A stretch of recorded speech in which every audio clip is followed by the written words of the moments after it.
விஷாலுக்கு உண்மையாலுமே மருத்துவ ரீதியா என்ன பிரச்சனைன்னு தெரியுமா?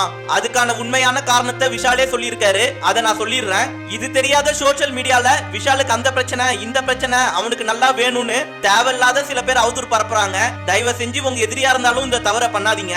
விஷாலுக்கு இப்ப சரியா மைக்க புடிச்சு கூட பேச முடியல. கையெல்லாம் நடுங்குது, வாயெல்லாம் ஒரு மாதிரி உதறுது. சொல்ல வந்த வார்த்தையை கூட அவரால தெளிவா சொல்ல முடியல. மேலும் அவருக்கு பார்வை குறைபாடும் ஏற்பட்டிருக்கு. இந்த காணொலியில நீங்களே பார்க்கலாம் எப்படி ஃபிட்டா இருப்பாரு விஷால். இப்ப அவரோட உடம்பே அவரோட கண்ட்ரோல்ல இல்ல. இதுக்கெல்லாம் முக்கியமான காரணம் என்னன்னா அவர் எடுத்துக்கின ரெகுலரான டேப்லெட்ஸ் தான். சமீப காலமாவே விஷால் அவர்களுக்கு பயங்கரமான ஸ்ட்ரெஸ் ஏற்பட்டு ஐபிபி வரைக்கும் போயிருக்கு. இதனால அவரு மன ரீதியாவும் பாதிக்கப்பட்டு தூக்கம் வராது இருந்திருக்கு. அதனால மருத்துவர்களோட அறிவுரைப்படி ரொம்ப நாளாவே ரெகுலரான டேப்லெட்ஸ் எடுத்துன்னு வராரு. இதுதான் விஷாலோட இந்த நிலைமைக்கு உண்மையான காரணம். விஷால் அவர்கள் சீக்கிரமா முழுமையா நலம் பெற்று மறுபடியும் கம்பேக் கொடுப்பாரு என்பதுல எந்த ஒரு மாற்று கருத்தும் இல்ல.